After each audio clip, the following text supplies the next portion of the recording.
ওই মোটা রাইসটাকে চিকন করতে করতে 14-15% আপনার শেড অফ করে দিলেন। আপনার এই এনার্জিটা তো সেখানে চলে গেল, ভিটামিনটা সেখানে চলে গেল। আর এই সব ভিটামিন কিন্তু আমাদের রাইসেই আছে, আমরা এটার উপরেই ডিপেন্ড করি। কিন্তু সেই ভিটামিনগুলোকে ওয়াশ করে ফেলে দিই। এই বসা ভাতের কথা বললো, যদি রাইসটাকে আমরা অল্প পানি দিয়ে সামান্য ওয়াশ করে রিকোয়ার্ড ওয়াটার দিয়ে কুক করি, তাহলে আমরা কিছু ফেলে দিতে হয় না। তাহলে 10%, 15%, ইভেন 14-16% এই লসটা হয় না। এই লসটা না হলে যে এনার্জিটা আমার দরকার, যে ভিটামিনটা আমার দরকার, আমাদের তো এমনি সাপ্লিমেন্টারি ভিটামিন আমরা খাই না। বিদেশে এখন সাপ্লিমেন্টারি ভিটামিন সব দেশে, আমেরিকা ইউরোপে এই সাপ্লিমেন্টারি এডিশন ভিটামিনের ইজ এ মাস্ট।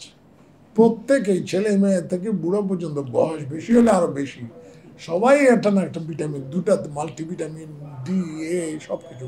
আর এই সব ভিটামিন কিন্তু আমাদের রাইসেই আছে, আমরা এটার উপরেই ডিপেন্ড করি। কিন্তু সেই ভিটামিনগুলোকে ওয়াশ করে ফেলে দিই। কার্বোহাইড্রেট পোর্শন যেটা আমাদের এনার্জি, তাতে আমরা ভাত মার ফেলে দিয়ে সের অর্ধেকটা নিয়ে 14-15% নিয়ে যাই। এটা তো কন্ট্রোভার্সির কিছু নাই, আমরা সব একমত হয়ে এটা সিদ্ধান্ত নিতে পারি। আর নতুন সংযোজন হলো যে উনি বলেছেন রাইস পলিশিং। পলিশিং কেন? থিন হলে আমার দেখতে সুন্দর লাগে রাইসটা, এবং ওইটাকে নাম দেয় মিনি ক্যাড, ওই ক্যাড, ক্যাড। কিন্তু আসলে ওই মোটা রাইসটাকে চিকন করতে করতে 14-15% আপনার শেড অফ করে দিলেন। আপনার এই এনার্জিটা তো সেখানে চলে গেল, ভিটামিনটা সেখানে চলে গেল।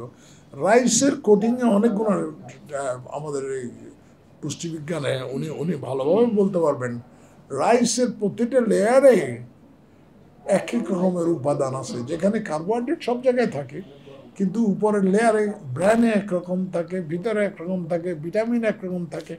আমরা যদি সবগুলোকে এইভাবে ঢালাভাবে পলিশিং করি, তাহলে আমরা শুধু কার্বোহাইড্রেট, হয়তো চিনিটা পাবো একটু, কিন্তু আসল জিনিসগুলো তো চলে যাবে। আর চিনি তো আমরা সবসময় খাওয়া ঠিক হয় না সেই হিসেবে। এখন কথা হলো যে এই যে পলিশিংয়ের জন্য উনি বলেছেন যে আমরা যদি ভোক্তা থেকে রেসিস্টেন্স আসে, তাহলে কোম্পানিরা এরা পলিশিং করবে না। পলিশিং করবে, থিন করবে মোটা চাল দিয়ে, থিন করে ভালো করে পলিথিনের প্যাকেট করে সাইন দিয়ে ইনসিগনিয়া লাগায় ব্র্যান্ড লাগিয়ে বাজারে ছেড়ে দিলেন। দামও অনেক বেশি নিল, আর কোয়ালিটিও পুয়ার, আর অর্ধেক তো ফেলেই দিলেন। এই যে অবস্থা, এটা থেকে পরিত্রাণের উপায় হলো যে রেগুলেশন অবশ্যই আছে। আপনারা যা লক্ষ্য করবেন, সরকারও এইভাবে রাইস পলিশিংয়ের বিরুদ্ধে তারা ইনস্ট্রাকশন দিয়েছে এবং বলেছেও যে দিস উইল বি পানিশেবল।